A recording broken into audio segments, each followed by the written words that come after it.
Bonjour, comment créer un business en ligne automatisé? Donc aujourd'hui, je vous réponds à vos questions. Actuellement, les métiers du web peuvent beaucoup rapporter, mais comment choisir le bon business à créer pour ne pas se ruiner?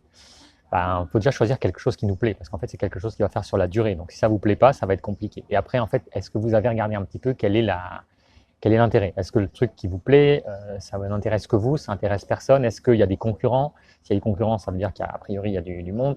Qu'est-ce que vous allez proposer? Qu'est-ce que vous allez apporter? C'est sûr que si ce que vous faites, ça vous plaît pas, s'il n'y a pas de concurrents, si vous n'apportez rien aux gens, c'est sûr que ça va pas marcher, quoi. Donc effectivement, il faut trouver un équilibre entre tout ça.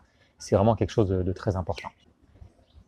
Est-ce qu'une introspection peut nous aider à trouver la réponse à la question qu'est-ce qui s'est passé? Absolument. Il faut vraiment prendre du recul et se mettre en tant qu'observateur passif de la situation et de soi et de ses réactions et pour avoir une vision objective.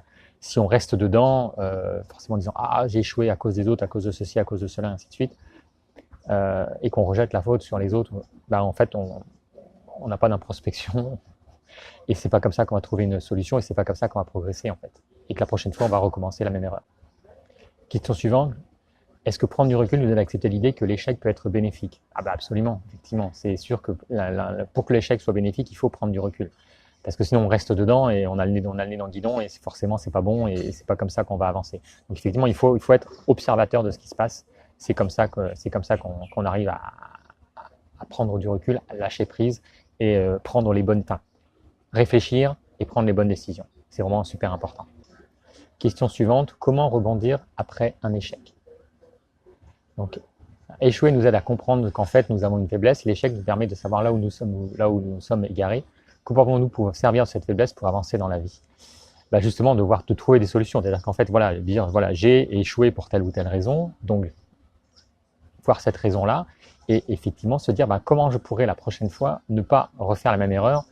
Comment je pourrais, quelle autre erreur j'aurais pu faire ou des petites erreurs peut-être plus petites, ainsi de suite. Et comment je peux effectivement contourner cette erreur, ne pas la reproduire, réagir différemment, mettre en place des choses différentes et ainsi de suite. C'est vraiment un travail d'introspection, mais c'est comme ça qu'on progresse. Sinon, effectivement, les échecs, vous les accumulez, puis en fait, vous reproduisez X fois les mêmes erreurs, et donc il se passe rien de bon pour vous, quoi. Travail super efficace, super productif. Donc souvent les gens ils ont leur propre câble de musique et ainsi de suite pour effectivement ne pas être perturbés par les autres, avec des moments de détente. Effectivement, c'est normal dans la journée de travail. À un moment donné vous allez avoir un petit coup de barre, ainsi de suite. Donc à ce moment-là, qu'est-ce que vous faites par rapport à votre coup de barre? Si votre coup de barre en fait vous l'encaissez et que vous faites rien, il va vous suivre un peu toute la journée. Alors que si vous dites ok déjà j'ai un coup de barre ou j'ai besoin de m'aérer pour réfléchir, et puis voilà pendant 10-15 minutes, vous allez faire un vrai break. Quand vous revenez, c'est autre chose. Moi je sais que ça m'arrive assez régulièrement. Le faire avec la méthode Pomodoro dont j'ai déjà parlé, de faire des pauses. Et puis sinon aussi ce que je fais parfois, c'est que je vais prendre une douche carrément, parce qu'en fait prendre une bonne douche, ça revigore, ça réveille quoi. Et ça prend quoi? Ça prend 5-6 minutes. Et ça permet effectivement, moi je travaille chez moi donc c'est plus facile, mais ça permet effectivement de repartir avec une autre énergie, une autre motivation bien plus supérieure. Comment travailler en équipe? Que me conseillez-vous si je souhaite développer un esprit d'équipe afin que chaque collaborateur se sente impliqué dans le projet sur lequel on se concentre? Il y a plusieurs possibilités. La première, c'est la communication. J'en ai déjà parlé. La communication, c'est super important parce que plus les gens auront d'informations, plus ils seront effectivement impliqués dans le truc. S'ils sont juste, on leur dit, tu fais ça, et puis tu cherches pas à comprendre, et puis c'est comme ça, et puis c'est tout, c'est sûr qu'ils sont pas trop impliqués. Et après, effectivement, c'est de tenir compte de leur avis aussi.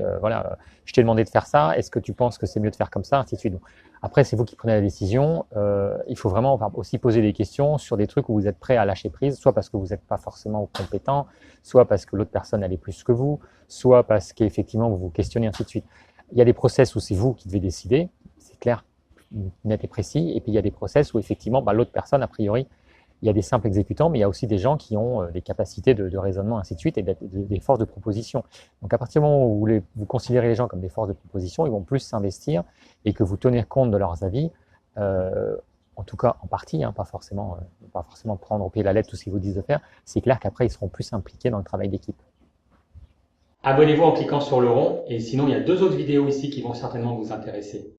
Et voici aussi quelques images de l'île Maurice là où j'habite. Bonne journée!